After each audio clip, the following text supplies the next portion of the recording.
The EU ACP target is geared towards actions to foster inclusive growth, climate change and resilience to natural disaster, peace and security, empowering women for political leadership, migration management, democracy, the rule of law, human rights, and much more. And now coming down to the one of human rights, because a trade is about to happen and then the European Union wants the ACP to give some things in return before they will be able to assist Nigeria, and most of those fall under the human rights, which they want that they want the sort of, I don't want to use the word, okay, yes, I have it here, which the health encompasses abortion, sexual rights, LGBT rights, and autonomous sexual rights for children, which brings us to sex education, yes. Yes, which brings us to discuss this topic. Yes. So first, in the interview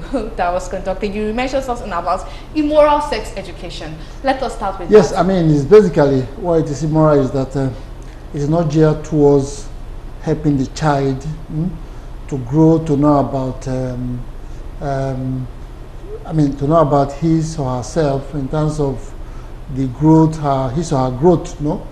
And for the women, the period, or for the young persons, about their physics and everything. This sex education is an immoral one, because what it's all about is to corrupt these children to start doing masturbation, to start doing abortion, to start doing sterilization, and this is coming from the West. Okay, so it is not for the best interest of the child. It is a program coming from the West geared towards corrupting the African children. So people who think that sex education is good in school, they don't understand that it's not that kind of sex education that will assist the child, no? A just one boy or a just one girl. This one is that it geared towards luring them into engaging in immoral sex education. And don't forget that in this country we have our culture. Okay, somebody cannot stay in New York or in Brussels directing children in Africa how to behave and all that. Besides, we are an independent country. Okay, Nigeria has its own sovereignty. It should be allowed to exercise it. We should make laws that are good for us. We know what is good for us. We don't want impositions from the West and telling us how to do this and how to do that. And it is tied to trade.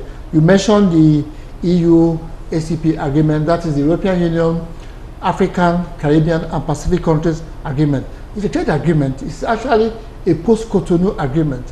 Now they have inserted all these immoral things in this agreement so that African countries or Pacific countries or Caribbean countries who are going to sign, they also sign that they are going to legalize homosexuality, they are going to legalize abortion, they are going to legalize immoral sex education in their country. Okay, now when we talk about immorality and what is against our culture, you have to admit this, that for like close to 100 years now, we've let the Western world set this trend of civilization for us.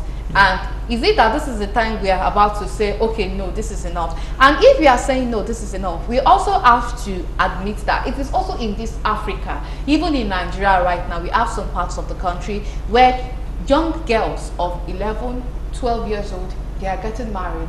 And whether we like it or not, they are still engaging in this sexual act that you do not want to be incorporated in this same sex education. So now, which brings this to this question, where really is morality for Africa? I'd like to direct that question to you.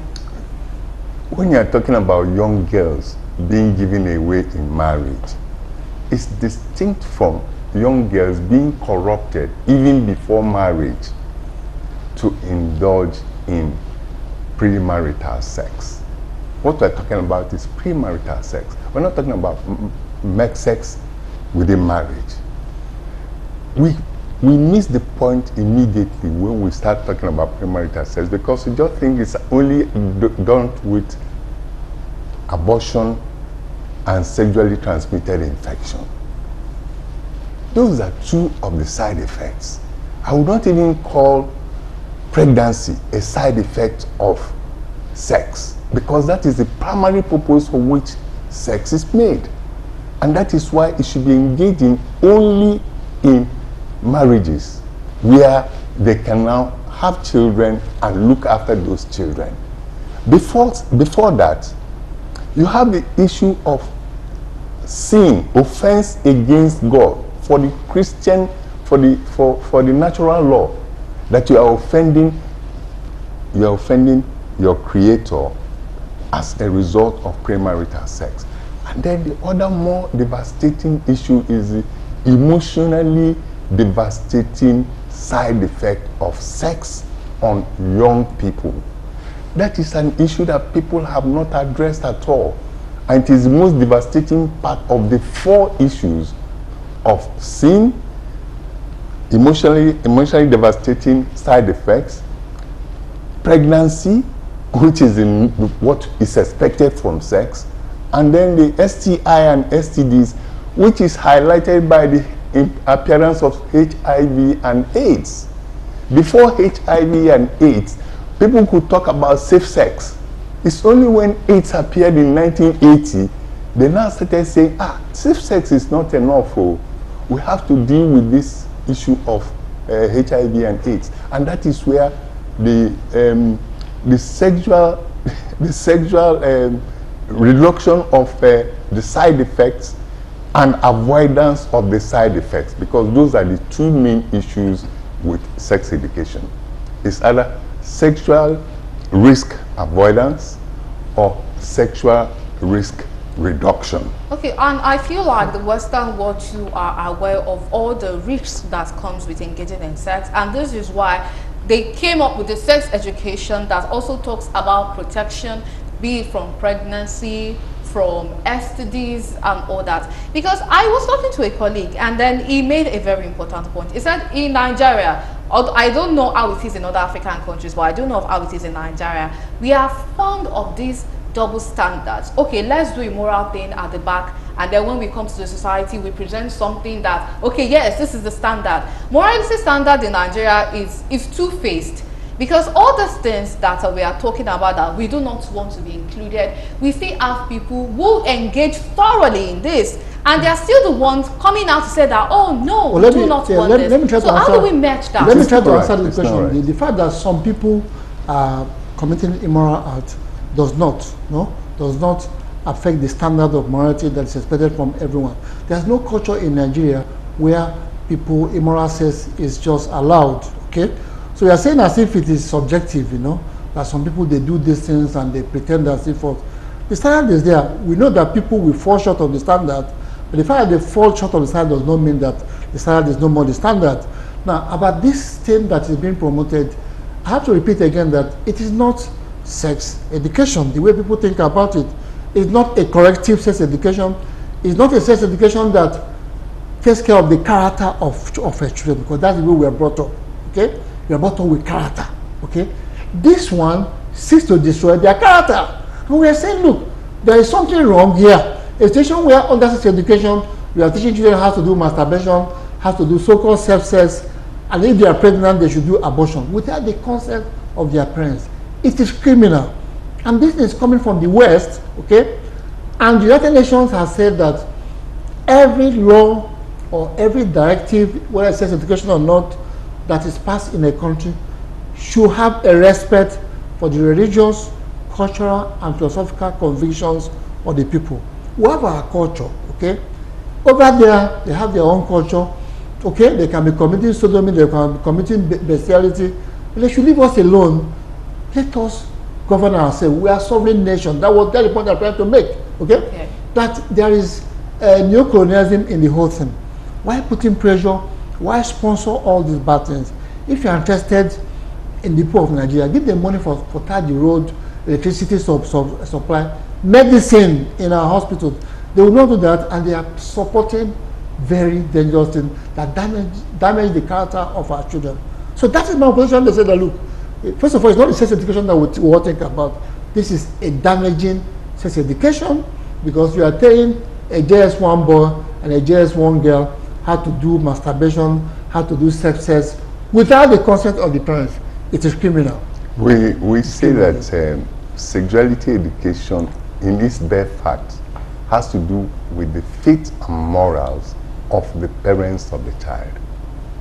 And the faith and morals of the parents of the child is something that the parents are capable of teaching. Nobody else is more capable of teaching a child about the faith and morals of his parents than the parents, because God gave these children to these parents, not to the teacher, not to the school, not to government, not to the church. The parents may not be able to teach mathematics, physics, or any of these things. They are not lettered, or even if they are lettered, they don't have the teaching ability to teach these things. But when it comes to the faith and morals of the parents, nobody else is more qualified than the parents to teach it to our children. And that's a simple fact.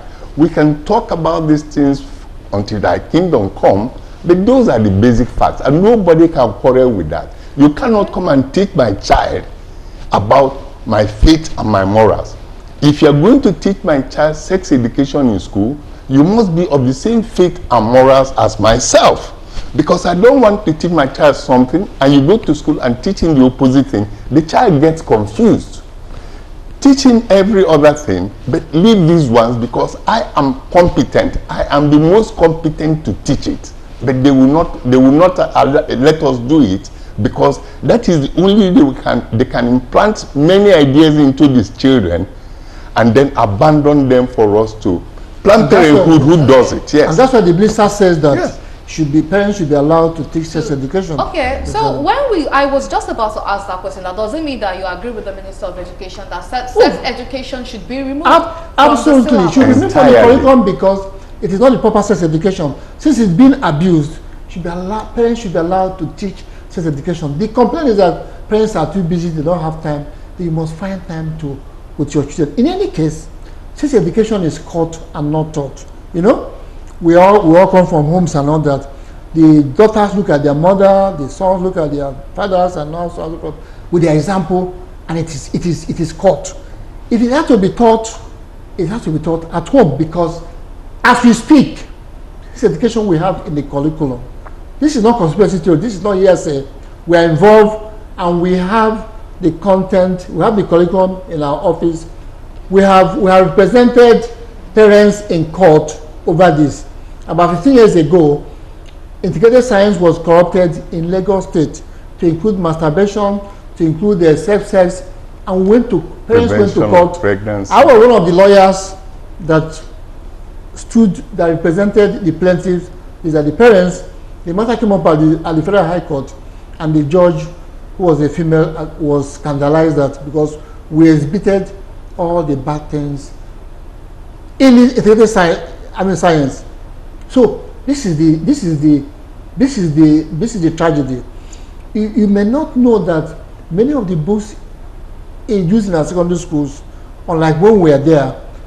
When we were there, we studied literature books like Macbeth, The Man Died, Woloshoenka. Right now, they have done all of them, and they have introduced textbooks that have to do with sex.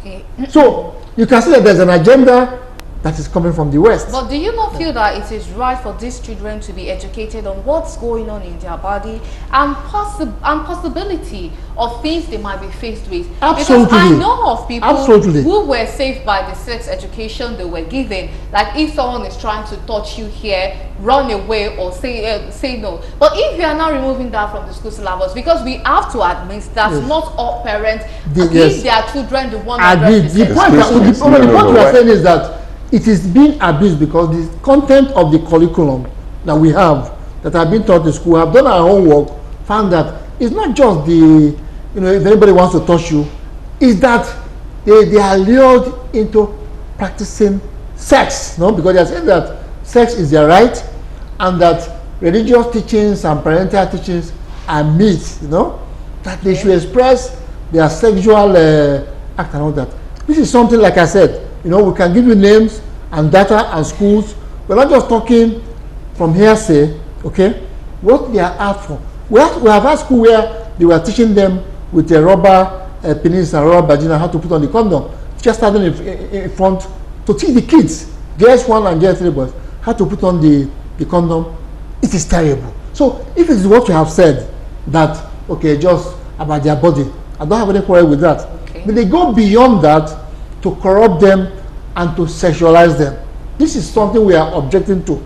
Okay? The issue in the details of what you are trying to say is, these children are not being brought up to do anatomy, to be medical doctors, all of them, to do gynae, to be gynecologists, all of them. There are details that are not necessary for the child and depends on the age of the child. The mother will know when this little girl starts asking certain questions, the answers to give. If it's a boy, then he will now have to draw the attention of the husband and say, this boy is asking me questions that I cannot answer as a woman. Please take it over. Because the information has to be age appropriate. You cannot bring so many children of different ages and different sex in a classroom setting and start teaching them the same thing. It is not right. The information has to be age appropriate, and it has to rhyme with the inquiries being made by that child at that time. If you bring it too soon, it is bad. If you bring it late, it is very, very bad. So let us not confuse the issue and start saying, oh, some parents are not capable of this and cannot capable of that and not capable of that. The parents have not told you they are not capable. They may be shy because in the African setting, it's not normal to talk about. But study after study has shown, irrespective of what you tell your child, what he or she sees you doing is exactly what they will do. You can preach until thy kingdom come, but what the child does is exactly what he sees you as the father or the mother doing. So it's very important. It's not what the teacher teaches in school, because that could be very confusing to the child. And we don't want that confusion. Teach my child any other thing, but leave this particular one. Why are you so interested in it? Okay, it's not all my children who should be gynecologists. Yes, exactly. To go into all these details of anatomy. They are teaching 7-year-olds how to, draw penis and vagina and 7-year-olds. I'm still talking about things that they want children to be taught. This also includes teaching on homophobia, transphobia, sexual pleasure, and more. And this is very much tied to the freedom of expression, right to life. And this is where yes. So when we talk about homosexuality in Nigeria, and lesbianism, yes, it's something that raises nose. It's something a lot of people confront with hatred, like instant rejection, like, oh no, this is no. So I'm going to be asking you, yes. since you are the lawyer here. Yes, I have. Yes. Does it not impose on freedom to right to life and freedom to expression when we say that homophobia has no stay in the country? No, homosexuality rather has no stay in the country. What I'm saying, right and freedom as it is in the Constitution have to be balanced. You have a right, I have a right. Your right stops when you can swing your hand as much as you can, but the moment you start hitting me, your rights are stopped. So what we are saying that there should be a level playing ground. We are not saying that we are not crucifying those who are homosexuals or LGBT. What we are saying that they should not impose their own wrong ideology on us. I mean, the problem started about this homosexuality started a few years ago because they've all trying to impose it on the public and all that. They've just made I was just showing my colleague a photograph of sorry, this is not for a transformed, a transgendered lady who won a Miss Pageant United States. He posed because it's a he, well, they will with fellow girls, they will let her do. What I'm saying is that, look, they should be, but we are not trying to crucify them. We are saying that, look, leave us with our own right. Don't forget that they are also persecuted. Now, they say that we are suffering from homophobia, in places like UK and Canada. It is very, we can be shot condemning homosexuality. So they are on the offensive, okay? So what you are saying, in the World Cup, that they wanted to appear in the World Cup with all their this and